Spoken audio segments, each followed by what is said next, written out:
The GAA Hour with Colm Parkinson is brought to you by Paddy Power, home of the Money Back Special. And when I started running, I suppose I didn't stop, and when I got the chance to go, I said I should go, so I opened up. We're only the small little fish out there, so we are, and we're trying hard to make it through.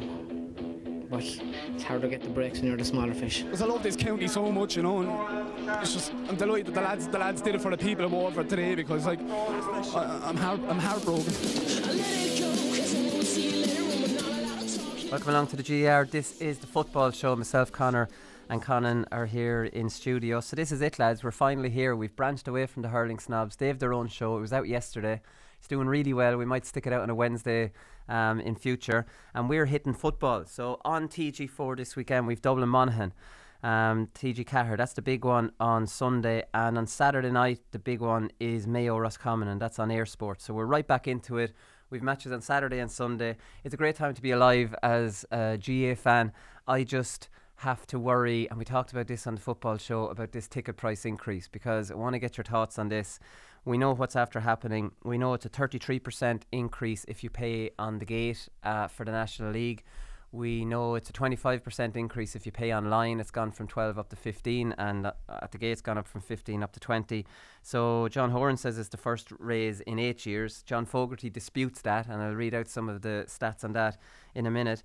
I just can't I can't understand why it's so high, and I can't understand from an economic point of view, because on the hurling side of it you could quite understand an increase. Hurling's never been better at the elite level. Now, it's not exactly doing brilliant when you scratch below the surface of the glamour 9 teams, but in football, TV attendances are way down. Attendances at matches are way down, right? So I own a restaurant in Portlaoise. If we start losing our crowd in Portlaoise, in La Lola, in the restaurant, would the worst thing for me to do be increase the price or decrease the price? No, just genuinely, from a business point of view, when things aren't going well, you might want to throw a special offer. And they've admitted things aren't going that well by trying to bring in new rules to improve the game how they see it. Not how Conán sees it, how they see it. But genuinely, whatever, any other argument you want, from an economic, business point of view, this is just dumb.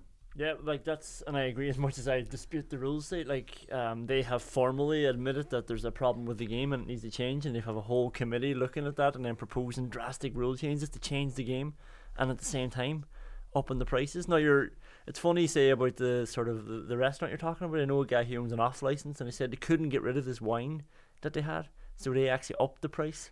I made it a luxury product. Yeah. Okay, well, that's a different argument. Wine, though, it's wine. Yeah. And I don't want any examples to back up a point against me. I want examples to back up my own point. But that's fair enough. Yeah, you make the wine more expensive. People think it's lovely. Yeah. But I do take that.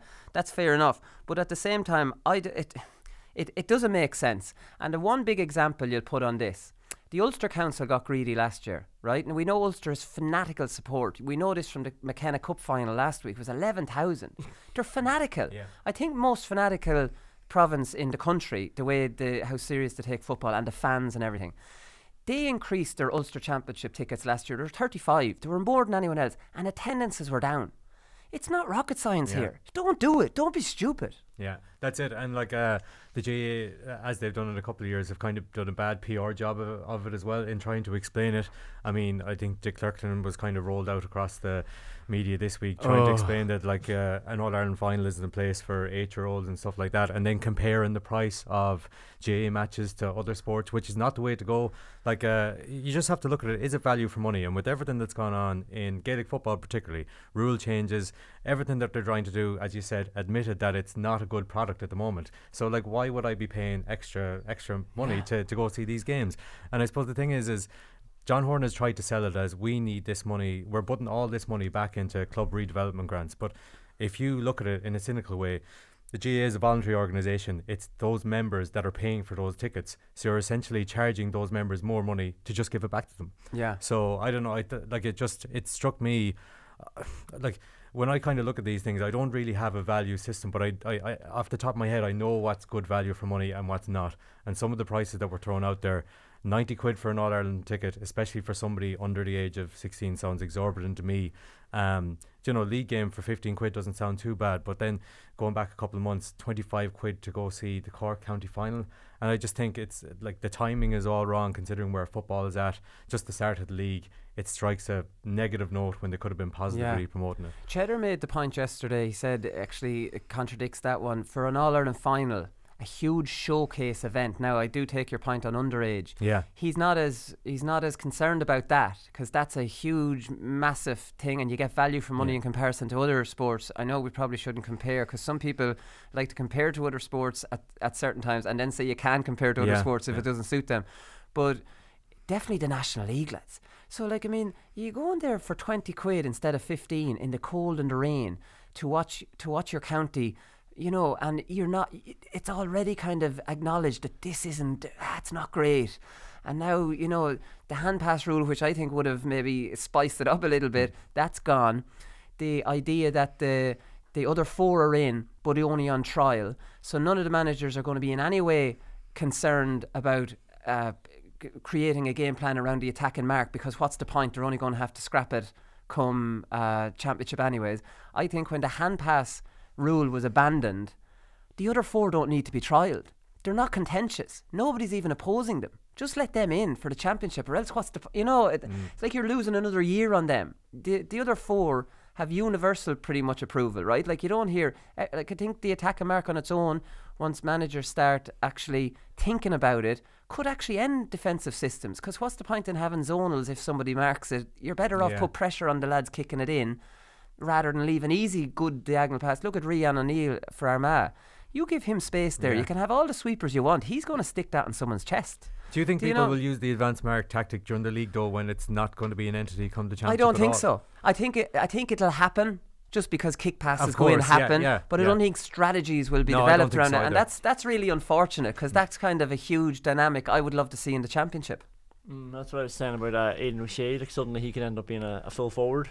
You know, I know he goes into full forward a lot, but he could end up being there for most of the game if the attacking mark was in and he's winning ball underneath the post and winning 20-yard frees every time. Yeah. Which he'd pop over, and like, he's not coming back down and getting the shit kicked out of him when he comes back down. You know, he just gets the free and gets the score. That's the thing. So there's a whole attacking game plan you can develop around this, and I can't see that happening. Like the last mark that Tyrone got against Armagh, that was just like a ball by Kyle Coney. It was just, that was his, he just made that up. It wasn't like a strategy. And it actually should have been a free out, because who was the one that caught it? McCurry. He took so long over it. You're only meant to have a short period of time.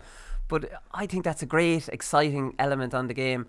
It'll be ignored in the league outside of 1 or 2 per game. Even in the pre-season competitions, I think the stats were, it was averaging at like 3 per game. 3. You know, and that's for both teams. That's not much, you know. So, like, I mean, it is a pity. But just to get back to the ticket prices, so this is what John Horan said. And, like, I mean, I don't know, is John Horan being a little bit disingenuous here when he says this, or is he says, right, so the decision to raise tickets came about because we made a commitment to increase the revenue to club development grants from 2 million to 4 million over a 4-year period, right? So over a 4-year period, so you're talking about 500,000 per year. So it's 4.5 million over a period of 4 years. That revenue had to be found. We're very tight on our administration costs and the other grant structures here. The only way we could actually come up with the money is to actually raise tickets. We also promised out international units, and we'll look at the funding for their boards. Right, that's neither here nor there. But here's one thing. Tier 2 competition, why don't you sell that? Why don't you sell your highlights rights to more broadcasters than just 2? There's loads of ways you can come up with the money rather than pass it on to people, you know, that might not even bloody have it, the people, the grassroots, the people that keep the whole thing alive. Like, so he was saying that there hasn't been an increase since 2011. John Fogarty in the Examiner had a very good piece yesterday, and he said it's actually 8 years since the GAA conducted a price review, not a price increase.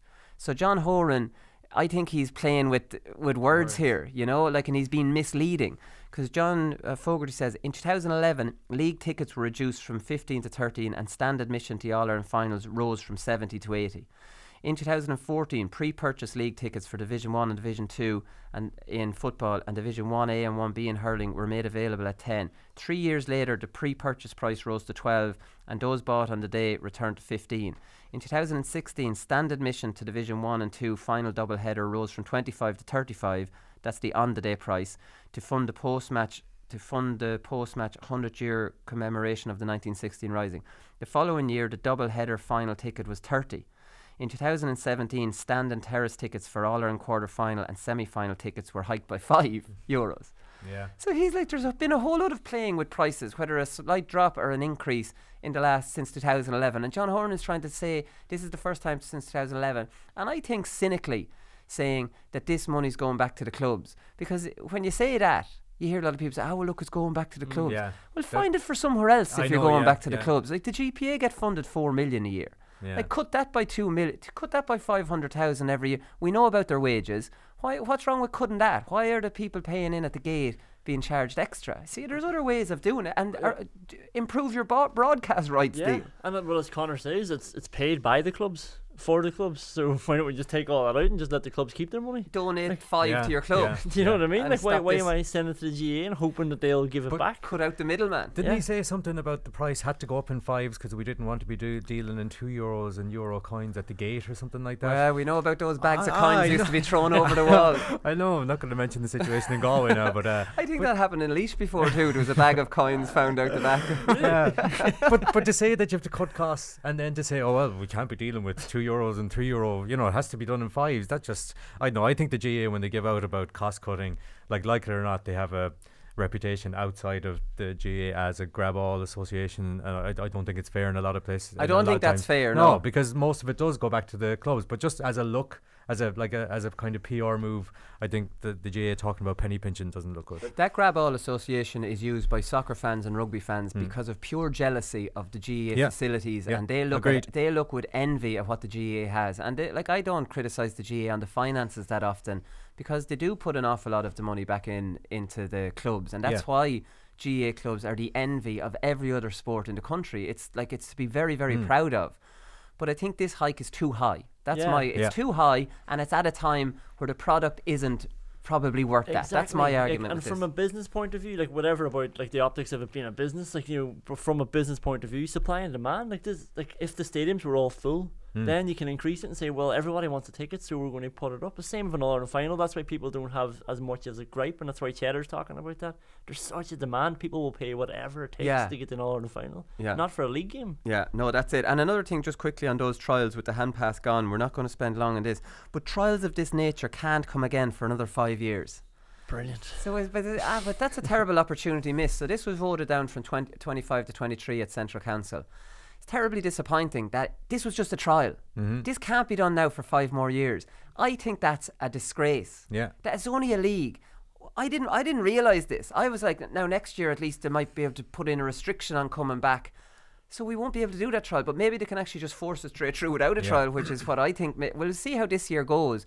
I think it's very, very disappointing. I keep saying it, that we're actually wasting a year. So say this at Mark, they won't create strategies around it, but we've lost another year now by not putting this in for the championship. And I do accept the hand pass one not going into the championship, because it was a fairly big, you know, thing to get your head around. I was absolutely in favour of that being trial. But give me a break. The sin bin, it's a no-brainer. The kick out, nobody's even complained about that. The advance mark, throw an extra dynamic onto the game. And what's the other one? Sideline. Oh, the sideline forward. Do they need to be trialled? They're not difficult rules. I'd say 3 of those don't. The advanced mark is a bit like, you're talking, like you saw Kieran McGeeney talking about the time wasting in the Tyrone game, and then just the change of the advanced mark to that inside the 45. There's a couple of handy frees being given out, so it does just change things a bit drastically. The others, like a penalty spot or the advantage mark, you know, all these things that have been just put them in. The other ones are grand, I think. That's a pity. Does the 5 years mean as well that, like, come the next 5 years, they feel like they have to come up with a number of rules that have to be trialled, as opposed to... I don't know. That's the thing. And like, rather than distilling it down to 1 or 2 rules that you know will actually work, they feel like they have to throw enough shit in the wall that some of it will stick. Like, so it is a pity. Yeah. Okay. Right. We'll come back and we'll look ahead to the league.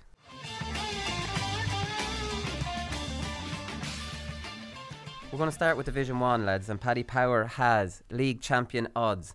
Dublin 8 to 15, no surprises there. Next best is Kerry at 13 to 2. Tyrone are 8 to 1. Mayo 9 to 1. Everybody else after that. So, like, I mean, Mayo have picked their team. This is brilliant. Well in advance, so I think yeah. we're going to start with Mayo because everything else, I hate league previews. I say it every year. Like you've nothing to go on outside of last year because you start reading in. Like, how can you talk about Dublin based on the O'Byrne Cup? They played their third team. Like, I mean, you know, nothing to go on. But Mayo have given us a team, so we're going to start there. And they have two. It's a pretty strong team, to be fair. They have two debutants, Brian Reap and Conor Diskin, in the full forward line, at full forward and a corner forward. Talk to me about these two, Conor. It's good to have you here today. Yeah, it was exciting to see because, like, I suppose what's happened the last few years is that lads have been given a trial maybe in the FBD, but when it has come to the league, we've gone back to the established players. And while that is the case again here, at least there's just like excites Mayo fans to see something new. But are you excited about these two yes, lads? Yes, I would know. I would have played against Brian Reap quite frequently. He actually did plenty of damage against us in the 2017 intermediate final that I would have talked about last couple of years. But he's been in around the setup for a long time. Was part of the under-21 team that won in 2016. Full forward, strong, mobile, can kick off both feet. Not the fastest, but well able to win his own ball and loves a goal. I mean, like the first ball he got against Leitrim, the FBD, bet two men and stuck it into the top corner. And Mayo fans are thinking, Jesus, what's going on here? But then was scored 3 points from play against Galway as well. There's always been, like, we've kind of been waiting for Brian Reid to come, so I think hopefully this will be his chance and this will be his Very year. good. Conor Diskin then was on the Mayo under-20 team last year. But the thing about Conor Diskin is that he's really physically well developed already, very strong, powerful runner. Again, well able to win his own ball. I haven't seen as much of Conor Diskin, only kind of little bits at club level and what I saw with the under-20s last year. But from what I've heard, he's been making a really good impression in setup so far as well. Right. So, but is he a heavy scorer? I don't think he's a heavy scorer. Right. Not prolific. Like he reasonably decent scorer at club level. He often, like, Claremorris won the under-21 championship there a couple of months ago, and he was playing midfield for Claremorris. So that's probably because of his size as much as anything else, especially at that level. Yeah. But I suppose the good thing about it for Saturday is that they're not being kind of thrust into a forward line that is completely inexperienced. I mean, the half forward line is Aidan O'Shea and Jason Doherty and Fergal Boland, who has been very good in the couple of FBD. He's got loads of chances, but he can't make the championship team. I don't think he's a top level winning All-Ireland wing forward. Well, we'll see, because like in 2016 was his chance. He played really well in the league and started in championship and then just kind of faded out, or maybe it was 2017. Now, just the bits I've seen and the bits I've heard so far is that he's been, and I suppose like it's really hard to tell because everybody is apparently going well in January, but the bits I have seen of him, he is going well. So again, hopefully he'll get a decent chance to kind of establish himself in that forward line. But again, it could be his kind of last chance, as you say. So Rob Hennelly's back in goals. I don't know what to read into that. So I thought he was the goalie for James Horan. I'm trying to think back. Definitely was down in Limerick with that free All-Ireland final 2013. So like, I mean, this is it again, interesting. David Clark was the media darling probably for 2 years there under Rochford and got 2 All-Stars when really Cluxton should have got one of them. But like, I mean, I don't know why he even brought that one up. But maybe the All-Star selection is a joke, isn't it? But it's a very strong Mayo team. Hennelly, Owen O'Donoghue, Brendan Harrison, Keith Higgins, Lee Keegan, Colin Boyle, Paddy Durkin, Diarmuid Connolly, Donald Vaughan. And then we mentioned the forwards: Fergal Boland, Aidan O'Shea, Jason Doherty, Evan Regan, Brian Reap, Conor Diskin. If Brian Reap makes it a full forward, Andy Moran might be looking at an impact sub or something. Yeah, I think potentially. Potentially, you know. Just the other thing I'm looking forward to is Diarmuid O'Connor in midfield. Like that's where he would have played kind of underage for Mayo, and he was. That's a no-brainer now. He did play against Kildare midfield last year. That was the only real time he got to play midfield last year, and he was outstanding for Ballintober when they won the county and went on into Connacht as well. So just to see him, just hoping he's given an extended run of games at midfield. And I say, like, James Horan is a fellow Ballintober man as well, so he's well aware of his potential in that position too. So that's what I'm like, of all things about Mayo in the league, that's what I'm looking forward to seeing most. He's always been a midfielder as well, right? Like throughout his whole club career, he's always been a midfielder, and it is like, I know like that middle eight is similar these days, but playing midfield when you're facing the play and you're going towards the post is different to when you're tracking back from. And you're not marked. Let's be honest about it. You pretty much have a free role, and that's it. Whereas wing forward, you don't really. The wing back could decide to follow you around the field. You know. You just have a free. You have it free, and Diarmuid O'Connor's got such a great engine. You'd imagine Brendan Harrison a full back. Ger Cafferty seems to be gone. He was Horan's favoured full back when he was there the last time, but Cafferty seems to have lost his mojo a little bit. He seems to have slowed down. Brendan Harrison could definitely do a job there. Keith Higgins back in the mix. So yeah, Mayo I think will probably have a decent league in comparison to what they had the last couple of years. What about quickly these Westport lads? Because there are a few Westport lads who James Horan managed got a few FBD games. Is it Fionn McDonough and James McCormack? Fionn McDonough picked up a knock in the he was playing for UL in Sigerson, so if he would have played both the FBD league games, and I saw him against Leitrim, he was in and out but finished very strongly, and by all accounts he was decent against Galway as well. The other James McCormack is Claremorris, but the other one to look out for is Colm Horan.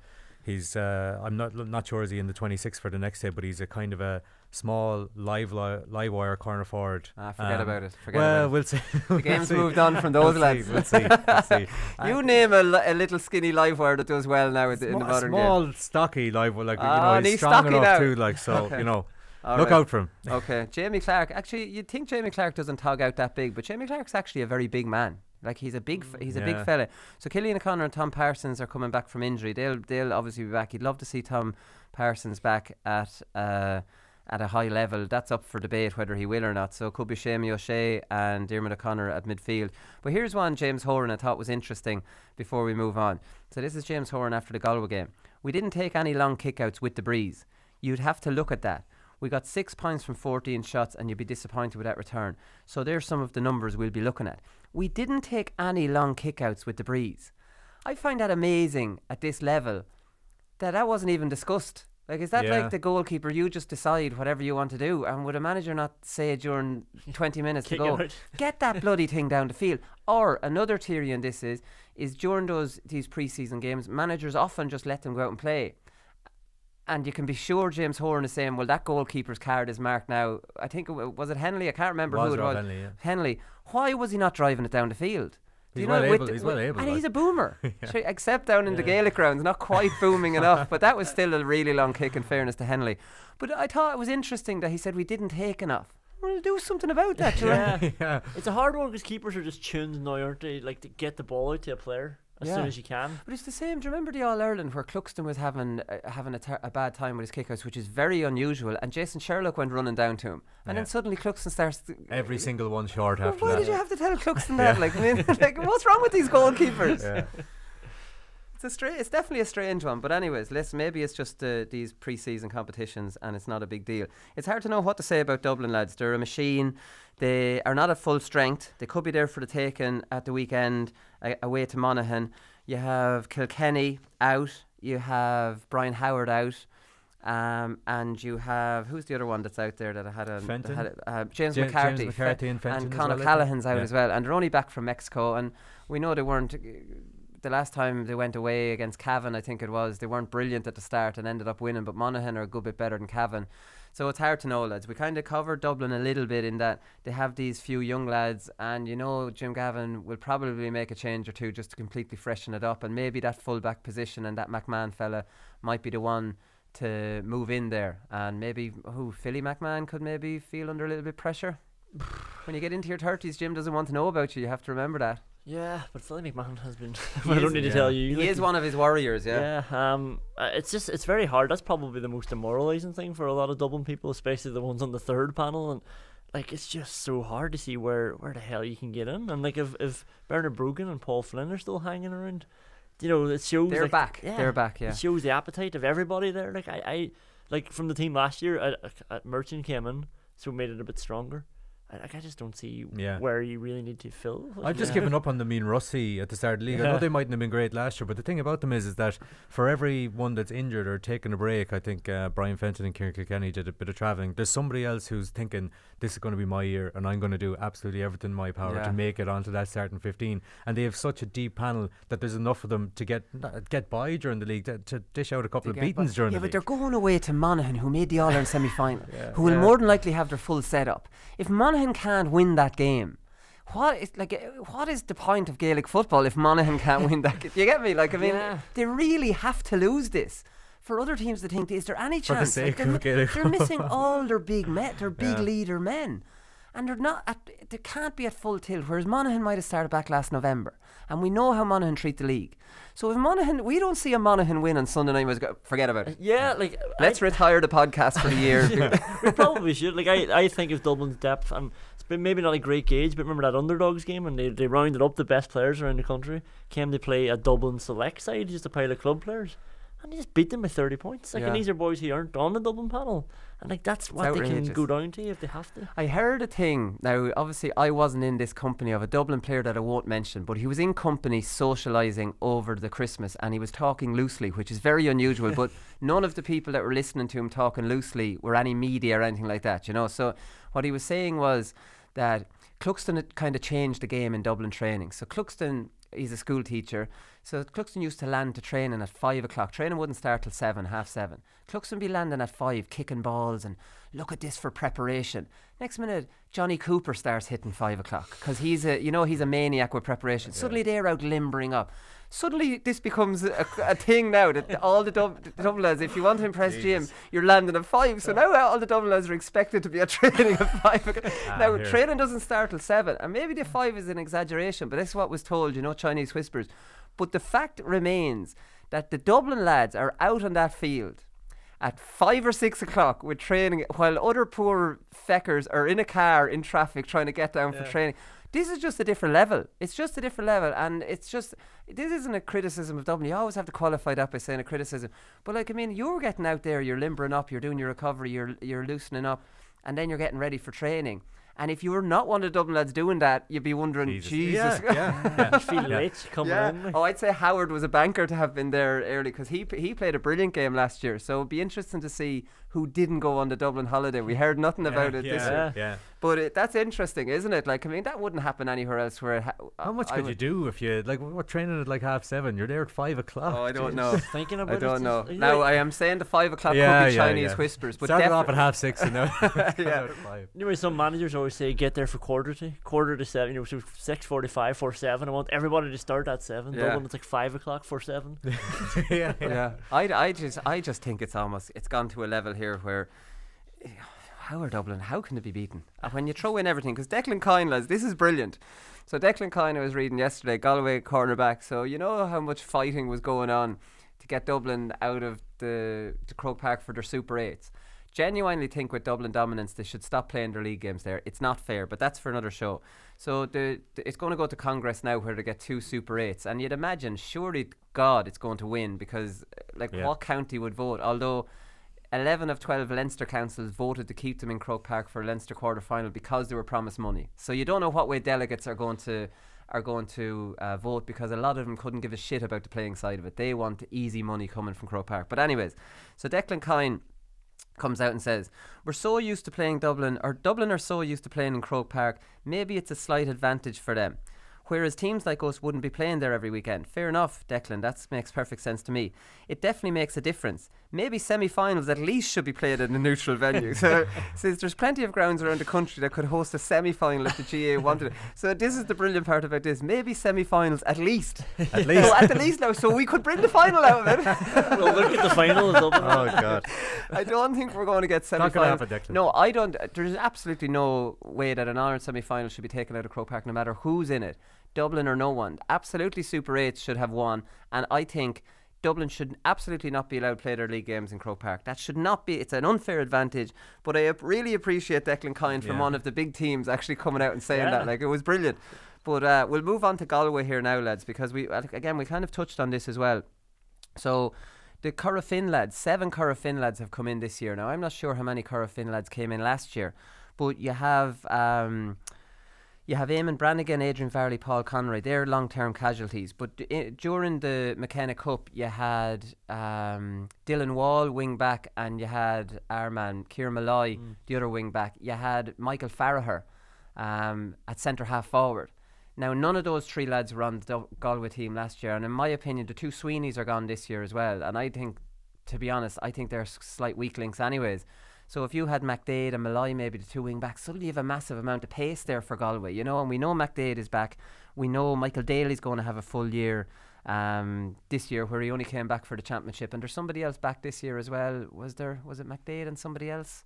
I can't think anyway who that other one. So you have the Corofin lads actually committing. That was a big thing, because Corofin usually told go away and try and win the All-Ireland. They were back for the FBD, which I think those Corofin lads, like the Napiercig lads in Limerick, are thinking to themselves, geez, we were dealt a bad hand last year. We came in late and none of us really got in outside of Ian Burke, and he only got back in for the championship. This year we're going to make it look like we're giving more of a commitment, and definitely Corofin lads strengthen Galway's hand. Yeah, definitely, and I'd say the club are probably supporting that as well. Like, yeah, we can miss a couple of club training sessions because they want to see more people on the Galway panel too. And talk about Kieran Malloy. Like, I mean, last night again, he was up in Belfast playing against Queens for NUIG, and he scored the winning point from the sideline, 13 metres out, like ridiculous angle outside of the boot. Sorry, Liam Silk, he's Liam back Silk this year. is back as well from America. They're the two lads. Like, Liam Silk is a huge player for them, so there's no doubt Galway have a much stronger hand this year. Yeah, like definitely, and like I think the more Corofin players they have, obviously the better they are. And that winning mentality is important. The Farrahers, like, I mean, I get confused. They're the twins. I think they look alike anyways, but I think it's Michael was playing in the FBD. Like, he's that top class player. Yeah. They've an abundance of talent, Galway. Like, you have to be seriously concerned. I thought they might struggle. I thought they might struggle in the league given the amount of injuries they had, and then I was just looking at the team that they can still put together. Yeah, a forward line with Walsh, Colm, Burke. I think Im Brannigan is gone, but Michael Daly to come back in, which I think is a huge thing, and then Liam Silk coming back in, Kieran Malloy, because I was thinking, like, obviously from Mayo point of view, like the big thing is a Connacht this year. I have to beat Roscommon to get to a final. But I was thinking that, Galway might be, handier judged this year than they might have been, but it doesn't look like that at all. The only thing is that, like, I think last year they might have, because they were coming up from Division 2, they really targeted the league, and then catching teams by surprise might be a bit much. But I think they don't have that element this year. Yeah, but they don't have Paddy Tally, so I they suppose could that's evolve. the only thing, I do think that Kevin Walsh was the reason behind the defensive system. He As just much brought as in Paddy Tally to implement this a bit better. So maybe Kevin Walsh might change his tactics. I think he should. I hope he does. Not drastically, but a little bit. Like, I mean, because I remember against Dublin last year they were leaving 3 forwards up all the time. I think they should be leaving at least one more than that. Kerry, that's the big one that Tommy Walsh is back in. So, like, I mean, the offensive mark would suit him down to the ground. Regardless of the offensive mark, he's a huge, like, Donaghy retiring, there's a massive role for Tommy Walsh there now. There's no doubt about that. He's a brilliant pair of hands. He's there for the high ball. They're riddled with injuries. Jason Foley's out, David Clifford's out, Kevin McCarthy's out, Peter Crowley's out, Mark Griffin's out, David Moran's only back from a honeymoon. So they've a whole load of fellas out. So, like, I mean, it's hard to know what Kerry, like, they've the new manager. The 5 Crokes lads are gone. You know what I mean? So, like, I mean, they don't have their full hand here, and then you throw Sigerson in, which they're all bloody. There's a whole rake of them on the IT Tralee Sigerson team. I was reading on Niall McIntyre had a piece yesterday. So, like, I mean, it's hard to really judge where Kerry are going to be at. Like, I mean, Peter Keane could actually find himself coming under a little bit of pressure here early in the league. Yeah, I was going to say, like, Peter Keane has also come out and just said, the league doesn't really matter to us, like, so it's going to be hard, I think, to really judge Kerry again. For a new manager, though, Kerry are crazy. Like, a new manager, no matter who you are. I remember Eamon Fitzmaurice got off. He had terribly bad leagues the first 2 years. It puts that unnecessary pressure on you. I said that when Peter Kane was saying that before the year, that's like, well, the league is the league. He was kind of giving it that attitude, but like that's easy to say at the start of the league. If you lose 3 or 4 games, you're in danger of relegation. Rochford got it. The Kerry fans will be on him. 100%. They'll be like, "What? Who is this guy? Get him out the door." Because they don't look at the bigger picture. No matter how many times a manager says we're not too bothered about the league. If you're not doing well in the league, the media is going, Kerry aren't going well. It just seeps around the whole country and seeps into the county. This isn't going well. Yeah. And that seeps into players' confidence levels. Like, I mean, so I don't think Peter Keane is saying he doesn't care about the league necessarily. Like, he'll try and win league games, but they're riddled with injuries. They don't have the Crokes lads, and it's a new manager. So, like, I wouldn't be surprised if Kerry, they're second favourites to win the league. I think that's outrageous. Second favourites? Yeah, second favourites. Yeah. Tyrone are outside them. You'd imagine Tyrone are a team that could really give the league a push because they're usually flying it for the league. They take it seriously. And Mickey Hart, in fairness to him, wants to win every bloody competition that he's in. So I think Tyrone are 8-1. I would have them ahead of Kerry, absolutely. I hope it's not All Ireland odds I'm after pulling up. But for relegation, we have Roscommon favourites, Cavan then and Monaghan then. So I think because there's 8 teams in there, I think Monaghan are like 5th favourites to win it, but 3rd favourites to go down. So they're in that kind of middle zone, lads. So we'll get quick predictions here off you before we move on to Division 2. Who's going to win it and who's going to get relegated? Well, like, stick my neck out and say Dublin are going to win. Yeah, we'll all agree on that without wasting our The time. thing about the league is, like, Roscommon and then Galway last year have both shown that if you target the league, I know it's competitive, but you can just make inroads. Like, that's like why Roscommon and Cavan might not go down, but I'm going to go with Roscommon and Cavan to go down. I think it'll be I'm Roscommon. sorry, I'm going to be the exact same. Yeah. Dublin, Roscommon. Everyone. I was thinking Mayo last year. I think Horan. I wasn't far off Mayo last year actually. But I think I'll go with Cavan and Monaghan. Right, Division 2. What are we looking at here? Division 2. Yes, this is the greatest Division 2 in the history of Gaelic games. That is a fact. There has never been a better Division 2. Division 2 is better than Division 1. It is. Look at it. So you've got Armagh, you've Donegal, you've Kildare, you've Meath, you've Tipperary. And that's not even mentioning Cork, Fermanagh and Clare. Clare came third last year. So at your peril now, write Clare off and start tipping them for relegation. So you've Donegal are 1-2. For promotion, they're unbackable favourites. Then you have Kildare at 4-1. You have Cork, unbelievably third favourites for promotion. I have them favourites for relegation. And then you have Armagh at 13-2 for promotion. Armagh, I think, are a really strong team. Relegation, then you have Fermanagh favourites 8-11. You have Clare then 8-11. They're joint favourites. And then you have Tipperary 6-4. Tipperary went really well in the league. This really is a bloodbath, this Division 2. I think Division 2's always been really good though, and maybe I'm looking at it with Derry glasses. Never been as good as this, Conor. Did you not hear what I said? Derry, Cavan. Until these get promoted next year, and then it's the best ever. I think it needs County Down in there. I think it needs Cavan, Roscommon, all these boys back in as well. But they went up. Well, look, here's the point. Armagh, who came up last year? Armagh and Fermanagh. All right, well, Fermanagh, but Armagh have improved to the point where Armagh look a real force here. So, like, and then you have the teams that came down, Donegal and Kildare, to really bump up this. So you've got Donegal, Kildare and Armagh all come into a division that was already strong. Do you get me? We all had the same choices for who's going to win Division 1 and who's going to get relegated. I think we could all be completely different. We will definitely. Beauty of Division 2. Maybe you're on this on here, will it? So Armagh I thought they played quite well against Tyrone. They went in and out of it. And again, you can't really judge a team off like a McKenna Cup game.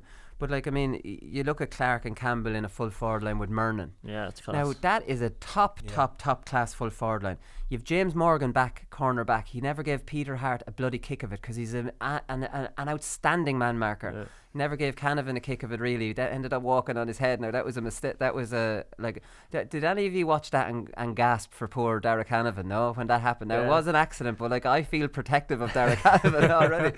Son of God. Yeah, I was like, God, gee, what's he doing there? But he's only a young fella. Come on. Yeah, give the chap a chance there. So we're all fans of Dara Canavan just because of Peter. But the one that really stood out for me and is going to throw an absolute extra dimension onto Armagh this year is Rian O'Neill. So we know about his older brother who was on the panel a year or two, but this Rian looks like a real player. He's got missiles off the outside of his boot passes. So he's going to play, I'd say he'll play a centre half forward. I think he'll play a Kieran MacDonald type role. I think he'll give in unbelievable ball into his full forward line. He can score off left and right from distance. That's why I'd play him in a John McEntee centre half forward role. And he'll stick bullets onto the three lads inside, and he'll stick high ones onto Mernon if you need it. And the advance mark, I think McGeaney should dabble with it. Like, I think he should. Like, I mean, it's not that hard because they play a direct style anyways. Do you know what I mean? Yeah. So O'Neill on the number 11, the three lads inside, and you'll be doing well on any county to be finding a better four. You know, well, you will find better, but like that's a Division 1 for a division, and you play Grimley wing forward there, another top level player. Rory Grugan around there. Rory Grugan's on that half forward line too, and he's a brilliant distributor. So, like, I mean, you've got the makeup of an outstanding forward line there, and all different types of fellas. Yeah, I think you're right about the mark as well, because Ethan Rafferty's another one on the way back. Like, it was him and Mernon last year that were inside. Full forward line, yeah. No, he probably won't. Rafferty could go back to midfield, maybe. Because Campbell, and you'd like to think Campbell and Clark will be in there alongside Mernon, but like, that is like, it has everything. Remember Stevie said about 3 years ago that the Armagh forwards were great, but now you're looking at it going, Jesus, this is right, quality. It was just maybe a bit too early, but it's like, it's proper players in around there. Yeah, no, definitely. So I think Armagh will have a big say on that division. Like, I mean, I think their days of yo-yoing between Division 1 and Division 2, they should be done now. That looks to me like a solid Division 2 team. It's a difficult start for them though, because they don't have a home game until the fourth game. How's that? So they got Kildare punished away, then they got punished. But they're playing in Newry, which isn't too bad for Armagh. They're playing Clare and Newry, and then they got Meath away. So the first two away games are Kildare and Meath as well. So yeah, it's a tricky start. It is a tough start, and then I think you factor in, I think Murnan's out at the minute. Oisin O'Neill's out. There's another player that could be coming in. Oisin O'Neill, so like, it might just be, I don't know, it might just be a tough start, and then with the league if you get off to a bad start as well. Yeah, exactly. It's hard to know. To talking point about Donegal is obviously the Guidor lads are out. Stephen Rochford influence. So Stephen Rochford is a coach. We know what type of football Stephen Rochford likes. Yeah. I think this is a really interesting dynamic in Donegal, in that Donegal will have been programmed from the Jim McGuinness era in Jim McGuinness football. Carl Lacey is a coach now, has been a coach. He is programmed. Now, while they did evolve their game a little bit last year, they're still programmed. So we saw them against Dublin when they're losing, they're still playing that same kind of dropping lads back. Now they leave maybe 3 forwards up, 2 forwards, but they're trying to get up and support them more than they were, and they're using the kick pass more. Paddy McBrearty's back. I would say the likes of Lacey, the likes of Bonner, will never have seen an angle like maybe Rochford is coming at it. You know what I mean? Like, it's a totally fresh thing that I can see. I can see Rochford having a brilliant influence on Donegal, because I think that they have I've said this last year, they have the size, they have the athleticism, they have the kickers, they have the footballers to compete. I think they need to get away from that defensive style within reason, and I think they need to leave some of these brilliant forwards they have up there, and I think they'll do that with Rochford, and I think he might throw a rabbit. We know what he's like. He's a risk taker, Rochford, and I don't think Donegal are traditionally risk takers. They're more conservative. But he has a lot of convincing to do, because I think Declan Bonner would have made kind of roads to try and move away from that style of play. And yet, as you said, as the kind of season went on, they kind of just reverted back to type, just because it's so programmed into them. Do you know what I mean? So, but they absolutely have the tools to play the way Rochford wants. And I think with that in mind, I think that dropping to Division 2 mightn't necessarily be the worst thing for Donegal, because even though Division 2, as we've said, is so competitive, it mightn't be, let's say, as cutthroat or ruthless an environment as Division 1, where you lose a couple of games and then you tend to get a bit conservative because all you're thinking about is survival. Yeah. So with the Guidor lads out, and with, I don't think Paddy McBrearty is back for the league, is he? No, he's out for the league. I think he's out for the league. They're kind of bringing him back. So there has to be an element of experimentation with Donegal. So I would really like to see them, because, as I said, with the ball players they have and with the kind of big men that they have, exactly, I think that the kicking game is the way to go. I'll wait until I see it happen. Yeah, they have potentially an outstanding kicking game. Now, when I talk about kicking game, I'm all on for my defenders playing off the shoulder, running, supporting the man on the ball. But when you get out of that crowd, when you go past the half-back line and now you're into open space, I want that kick then. Yeah, that's your first instinct, not to hand pass or not to take another hop or Don't be messing with that. But I do think the hand pass is vital in a defence to get out of to get out of that traffic. But when you're out of the traffic, if I see a fella then put the head down solo and not giving it to a half forward to move that ball through those lines, that's where I have a problem. Yeah. That's how I'd like the team I would be coaching playing. Use the hand pass, get yourself out. You're in open ground now. Boom, get that ball down there. They're big, strong men. They can win that for you. And then they can give it inside. And the full forward line is not going to move until the half forwards actually get out and win those balls. Then you're giving tasty ball into them, and then you're through those lines. The way it is now is just it's all running. You know what I mean? See, when does the full forward actually know, right, I'm making a break here, I'm getting this? Yeah. Because that's the game plan. I know I'm running. This isn't by chance that this lad's going to kick it. I know he is, because these are the instructions we're given.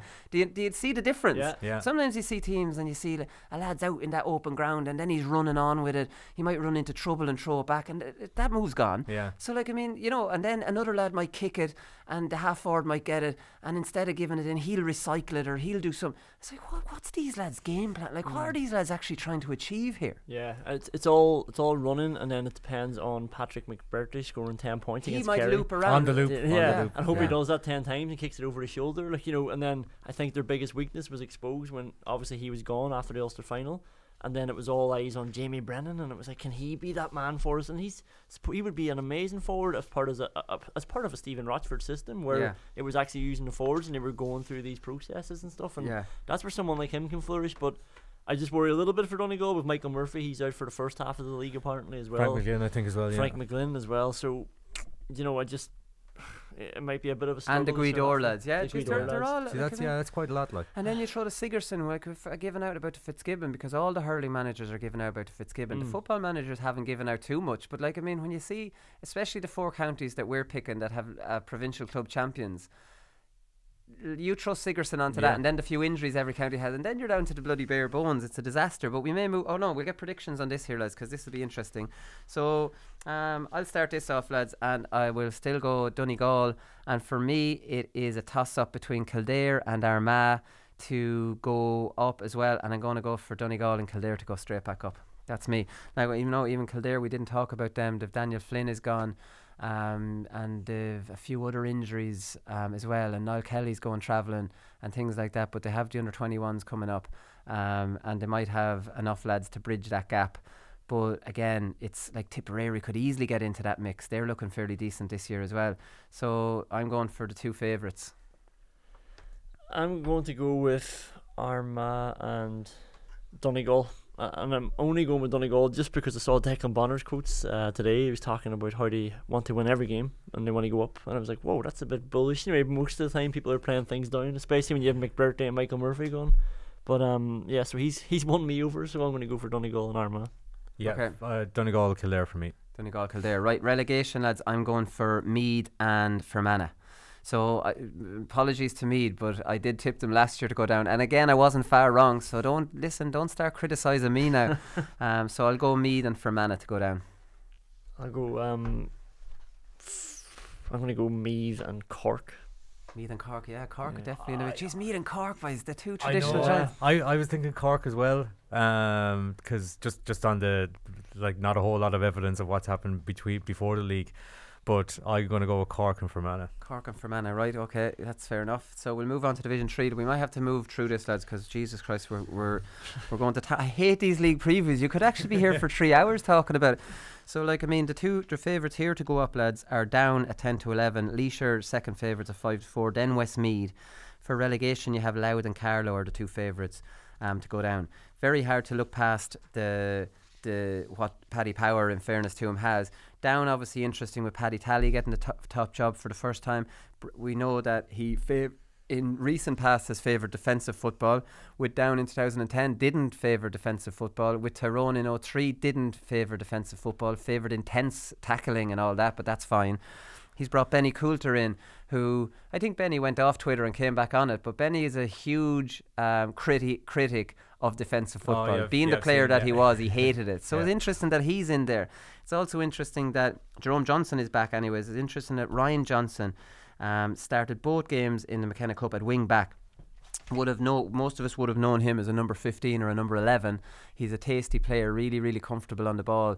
I always wondered he kind of highly rated, but not a top level forward in my eyes. But apparently he's played all his football at underage, a wing back. So I can picture him being a decent forward a good forward at intercounty level, but an outstanding attacking wing back. So Tally is probably an innovator.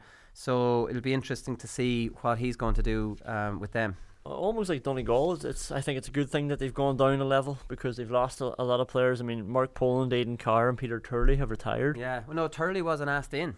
Was he not asked in? I was reading quotes here. I just assumed he's retired. But listen to this from Peter Turley, not to cut you off. I just saw this, right?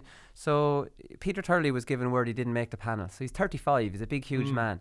So he says, it wasn't great to get it. That's the news. But everybody has to get it at some stage. Paddy wanted to go with the youth this year, and I'm fine with that. He says, I'm 35 now. It's time for younger boys to come in, but it's never nice to hear it. I wish Paddy good luck and hope everything goes well. I really do. That's lovely from a fella really nice, who's been around for such a long time and got a phone, didn't retire. Yeah. Like, I think Paddy Talley should have rang him and says, do you want to announce your retirement? Because that happens as well, and just let him go out without having not made the panel. But he was great about that. But go on, continue. No, that's really good. But you add into that the fact that they have Anthony Doherty missing now. He was a free taker last year, the wing back. He's in Australia. Shea Miller, that energetic wing forward, he's in Australia as well. Is he? Full back, Burn man, Stevie's man, Jared McGovern, Australia. Jeez, they're riddled then. So that's 6. Would have been important players for them last year. So I still think they'll be alright for Division 3. And I know that Paddy Talley, looking at the McKenna Cup squads that he's been using, has just been casting the net wide. And they still have, especially for this level, Kevin McKernan, Keelan Mooney, Conor O'Hagan. All these players don't know Conor Harrison. I know they're still a very good team. They play Laois this weekend at home on Saturday night, so that's a huge game. It's a terrible draw that Laois got the hardest team in the whole division away. Yeah. So that's probably There's one forward that's showing up well for them, Pat Haven. Saville man scored 1-3 against Cavan, 2-3 against Queens. He's been in and out in the past, so you know, maybe it's somebody to be looking at. So that's one to look out for. Yeah, Laois are the other kind of second favourites there. Gary Walsh, Niall Donoher, Darren Strong, all gone off the panel. Strong and Donoher retired. Gary Walsh was dropped. They have Conor Boyle, Catter Healy, and Colin Boyle, Catter Healy come back in from Portlaoise. So you have David Seal in from Portlaoise as well. So they're three very good players from Portlaoise. I think all three will start. I think Kevin Meany's back from retirement, which will add some strength to it. And we think Garrett Dillon, who played cornerback last year and played so well, he was so outstanding for Portlaoise and has been wing forward. I'd imagine he'll go into the forwards. They've an Adam Campion from St. Joseph's who might get in cornerback. Healy obviously might get in cornerback as well, or maybe in the half-back line. I think Laois are stronger this year. They're a year on. So I meant to ask, did anyone did Peter Sugu or John Sugu get much out of the trials? You know, the trials that they had before. I didn't hear much about them. Like, I mean, you don't follow these trials. So, like, I mean, listen, I thought they were a great idea. But as far as I'm concerned, now I'm not as on top of Laois club football as I was. But there's all the good players in Laois. You know that. I think that's the case in nearly every county. And what those trials do is removes people being able to say you're not checking everybody out. My lad never got a chance. But you do. You know them all because they've come up from underage. Like, I mean, very rare you get it. Like, I've talked about this before. A Burn Cup, these lads getting their chances, and you know they're not going to take it because they weren't good enough last year. They're not going to be good enough this year. So, like, I mean, that's my thoughts on that. Westmeath obviously have a new manager. They have Jack Cooney in, Pascal Callaghan, who is a good, highly rated coach. He was in with Tipperary, he's in with Westmeath now. They've no John Heslin for the league. That's why that'll count against them. Loud and Carlow are the two favourites to go down. I've a funny feeling the Carlow Rising and the whole feel good and their system might be enough to get 3 wins that would probably keep them up. I'd be looking more at Sligo or Loud maybe to go down. We'll take predictions on this, lads. I'm going with, geez lads, I'm being very boring this time. I've gone with favourites nearly on every division. I'm going down in Laois to go up here, lads. Are Laois your second favourites, yeah? Laois your second favourites, then Westmeath. I think Longford, of course, won't have the Mullinahochta lads until February, although they'll probably lose the Crokes and they'll have them back for a lot of the league. I think that there's a lot. I don't think Carlow will go down. I think Laois and Down will go up. I think it could be a toss-up here, lads, between Sligo, Offaly and Loud. So I think let's go Sligo and Loud to go down for me. Down and Laois for me. I like Sugru. I'm a big Sugru man. Remember the last time we all tipped Laois to go up to 2, they went down to 4. It was the same with me with Derry the last 2 years. I think they were Division 2. I tipped them to go to 1. They went to 3. Then they were in 3. I tipped them to go to 2. Then they went to 4. Jesus. But yeah, Laois and Down, and I'm going to go Offaly and Sligo. Offaly and Sligo, right? So are you anyone going with the Carlow Rising? No, I do think defensive systems at this time of the year, they're a nightmare to play against. You can't get away from these lads. I don't think Carlow will go down at all. Yeah, I think that's why I kept Fermanagh in Division 2. I thought they'll. That's true, and they're the same thing. Like, it's just a nightmare to play when they get hands on and a slippery ball, and you can't use your pace. Like in the summer, you have a much better chance to work through them. Whereas in the winter, you don't have the fitness, you don't have the ball handling skills, and the ball's wet, and they're flying it. They're taking the league like the All-Ireland. They got their 3 hand pass rule thrown out. So I think they're happy. I think they'll stay up. Yeah, I'll go for Down, and I was going to say Westmeath, but John Heslin being out is a big thing, but maybe I'll stick with them to go up, and Offaly and Sligo as well to go down. Offaly and Sligo to go down. Okay, right. So Division 4, very quickly, lads. Obviously, Derry's the big one here. Conán, any news coming out of there, or will we just talk about Leitrim?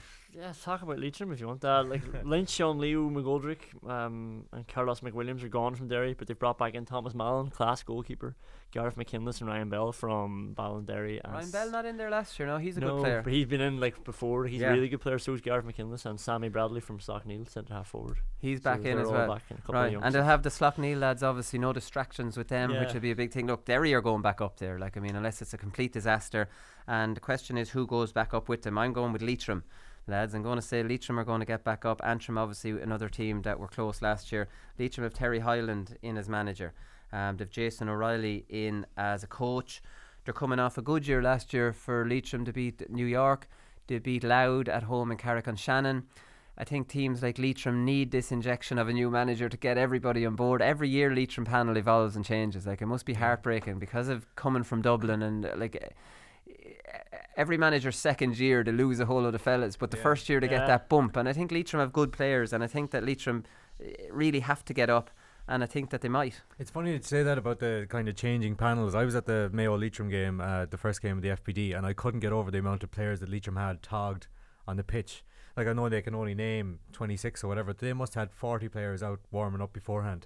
Right. And to be, like, you can't read too much into an FPE game, but they're actually quite impressive on the day. I remember singling out Shane Moran was at midfield. Leitrim clean Mayo out of midfield in the second half, and Ryan O'Rourke, he got one goal and he made the second, or he could have got 2 goals on the day. Really impressive. Right. But I remember James Horan saying afterwards that he wasn't surprised, because he said that Leitrim have done as much if not more work than anyone at this stage.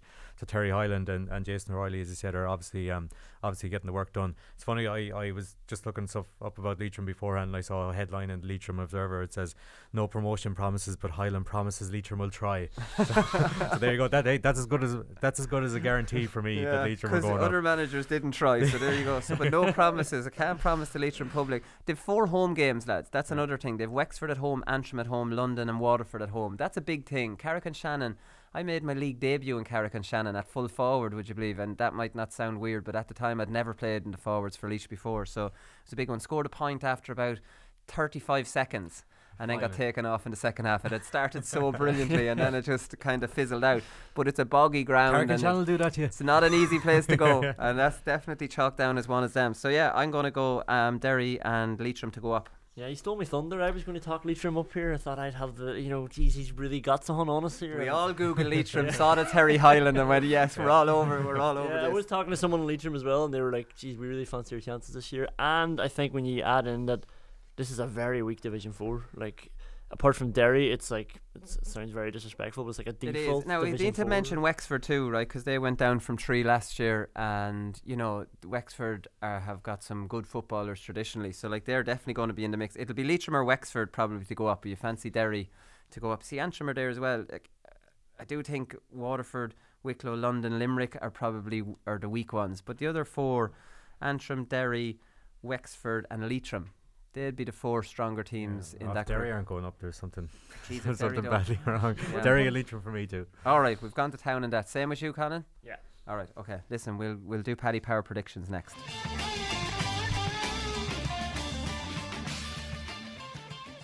Starting off with Division 1, we've Mayo, Roscommon, McHale Park, and this is the Air Sports, like I mentioned at the start of the show.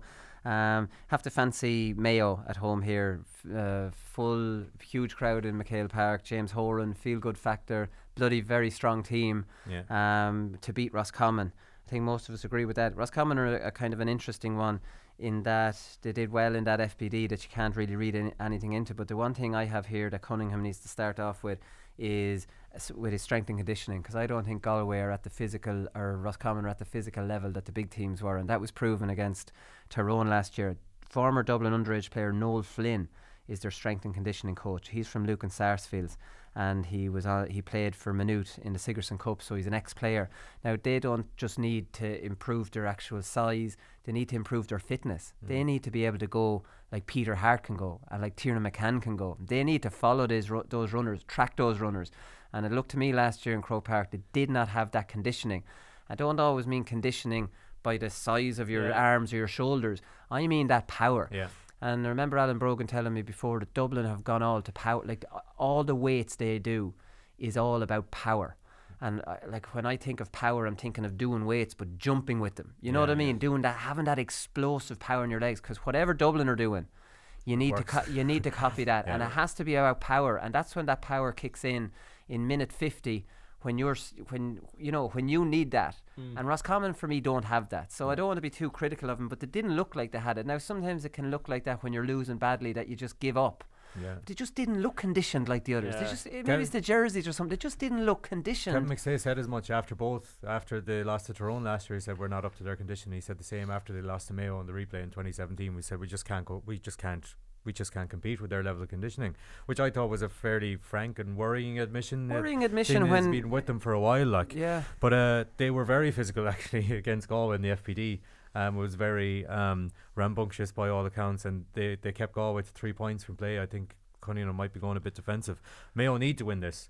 They need to win at home against Roscommon. They need to win at home against Cavan. They're like 2 home games in their first 3 games, really winnable games. Mayo didn't win a game at home last year in the league, I don't think. Or I don't. Did they have a championship? Yeah, they lost to Galway in the championship, so they didn't win a game at all. McHale Park, oddly, is their bogey ground despite being their home ground. So really need to win. Yeah, really. We'll all go Mayo here, lads, will we? Yeah. Yeah. Okay. Laois down in Park Elser.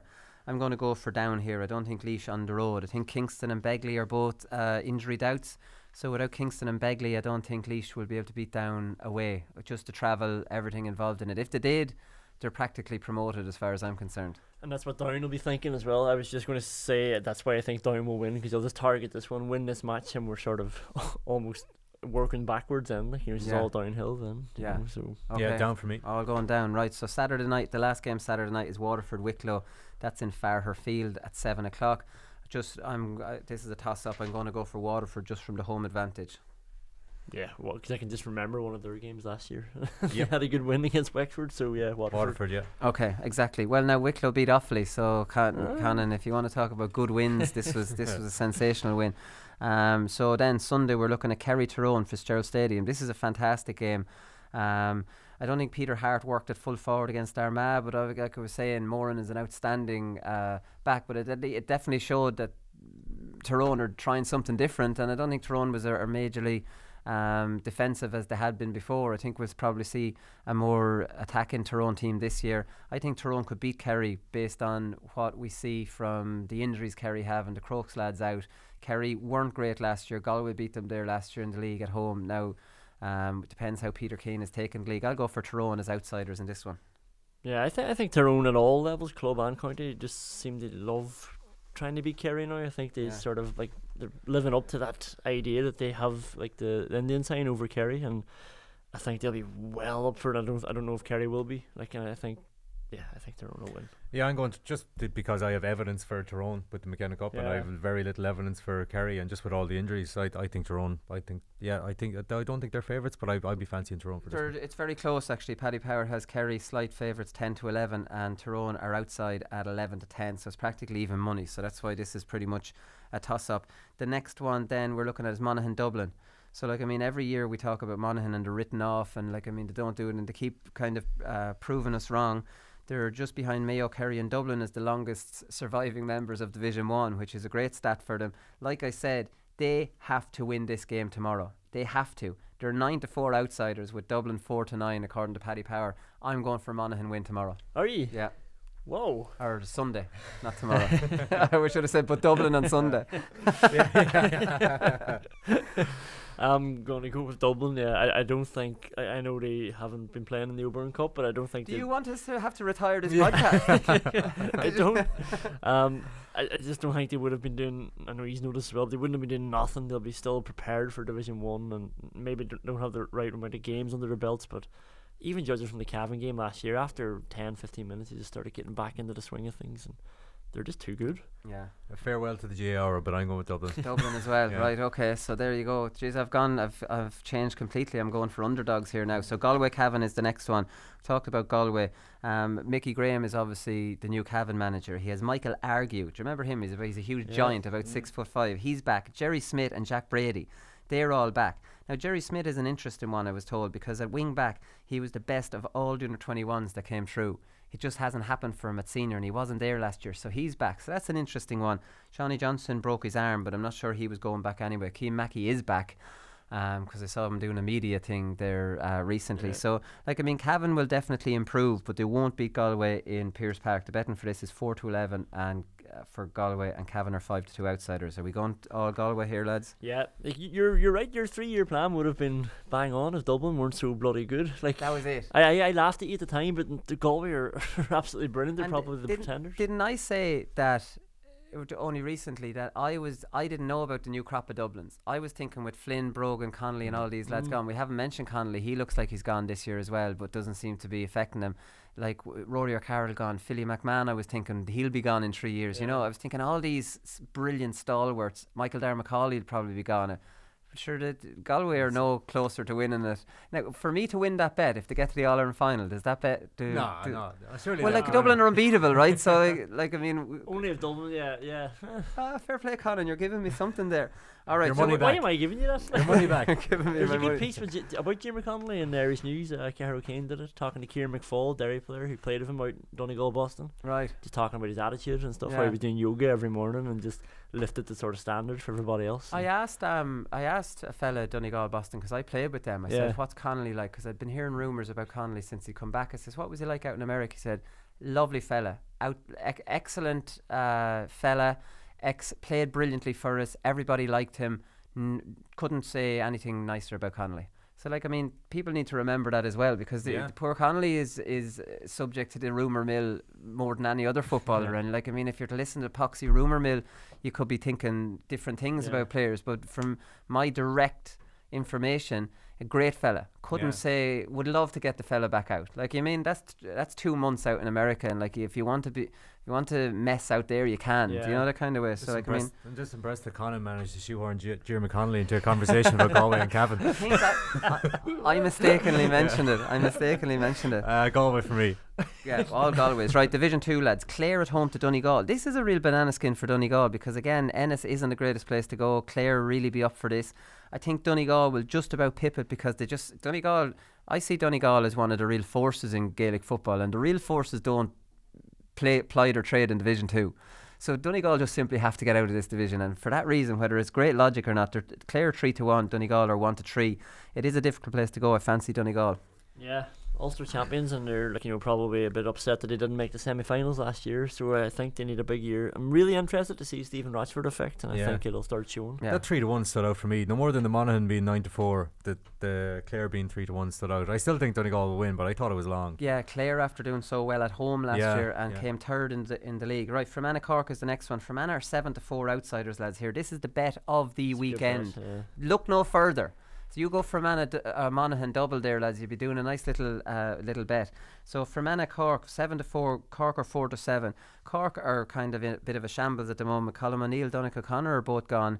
Like, I mean, we know how much of a shambles they were in the championship last year, having beaten Tipperary, having had a good performance against Tipperary, to come out the next 2 days and just completely throw in the towel. Just we're shambolic.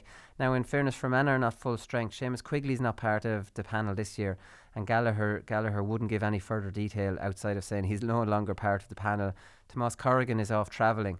Gallagher says we wanted to get a bit of freshness to things this year. The boys looked after themselves fairly well. I wouldn't say they're super fit, but we're confident that if we keep training and the attitude is good, we'll be okay. So maybe they're not hitting the league really hard. I think they should, or they'll go down. So, like, I mean, Brewster Park, another hard place to go. I can't see anything other than a Fermanagh win here, lads, even though that they're outsiders at 7-4. Yeah, I'm going for Fermanagh as well. That's an amazing bet. Yeah, same as make it 3. Okay, last one then. This is the game of the weekend. Kildare and Armagh, two great football teams. This is going to be a high scoring game, I've no doubt about it. Really, really tough one to call. Geez, everywhere's a hard place to go. Kildare have a great record in Newbridge, lads, so I think this will be a very close one, but Kildare will just edge it. I agree. I think I might go for Armagh, actually. I think Kildare have a load of injuries. So I just think, and Daniel Flynn missing as well, I think Armagh might spring a surprise there. Okay, right, perfect. Last one in Division 2 then is Meath and Tipperary. Tipperary, George Heneghan has retired, but they have everybody else is back again this year. And Tipperary always fly below the radar because they're not a traditional county, and it's just like, oh, Tipperary, you think of hurling immediately. Yeah. But, like, I mean, he's got two fellas in, Paddy Feehan and Paul Maher, who didn't make the hurling panel under Liam Sheedy. Paddy Feehan is an All-Ireland 21 winning hurler, but he's got the two of them in, so he's improved his panel. Only Heneghan has left, everybody else is back in. And, like, I mean, Tipperary were one of the best teams in the league last year. Like, Armagh went and lost to them away in Semple Stadium. It is a bit of a problem for Tipperary in that nobody goes to support them in Semple Stadium, and it's not like it's a hard place to go because it's a beautiful pitch. So it's like the good teams will go down there and go, lovely, lovely. So, like, I mean, I fancy Tipperary to win this. I think Meath are not going well. They're nowhere near the force they used to be, and they're going to need another 2 or 3 years because they've got things right at underage. I don't think when you have a Meath team not able to beat Dublin's third string, Now, again, I've just read into it a Burn Cup, which I shouldn't have. But I'll go for Tipperary to win away here. Yeah, I think this division could sort of split into two. Like, and I think it'll be Tipperary, Kildare, sort of Armagh and Donegal around the top. Like, so I think Tipperary will start that climb. I'm not a whole lot of Evans. I'm going for Meath because they're at home on Right. Saturday night. Okay, Division 3, Carlow, Sligo, Dr. Cullen Park, going for Carlow. This is the exact reason I think Carlow will stay up, because they'll beat the likes of Sligo at home. I think that's pretty much all I want to say there. What do you think, lads? Yeah, Carlow. Okay, Offaly, Westmeath. Go for Westmeath in this one. Again, Offaly are just not the kind of force that they used to be. Westmeath to win that one. Westmeath. Louth, Longford. Louth are at home, lads, against Longford. Longford don't have the Mull na Hochta lads. Both counties have new managers. This is a difficult one to call, but if Louth are going to get a win, it might be against Longford at home. Can we go for a draw? You can, yeah. Yeah, I'm going to throw in a draw for the first time of the year. Louth. You're going for Louth. Okay, so we'll go into Division 4 then quickly. Leitrim, Wexford. We're all going to go for Leitrim there, I'd imagine, lads, because we've all tipped them to get out. Them up, yeah. London, Limerick. Again, a toss-up. I go London at home, the home advantage. Limerick kind of heading over to London. Yeah, London, yeah. I won't say going on the beer, but Antrim, Derry then. This could be... This is a difficult one for Derry in that it's like a bit of an Ulster kind of... I don't know, arm wrestle in February in a boggy pitch, and Antrim getting loads of lads behind the ball, and you still have to fancy Derry when we all fancy them to get out. Not at all. Derry will beat them handy. Yeah. There's a thing for us next week when Antrim win. Conor said they will. I'll go with Conor. Derry. Okay, well listen, there you go. So there's all the predictions. Right, that's all we've time for. I'd say we've definitely gone over time this week. We'll be back on Monday. We'll be reviewing the two games that's on TV, which I said are Mayo, Roscommon and Dublin Monaghan. So two great ones to have a look at on Monday, and we'll talk to you then. I'm sure Keane Ward will be back for that. All right, good luck.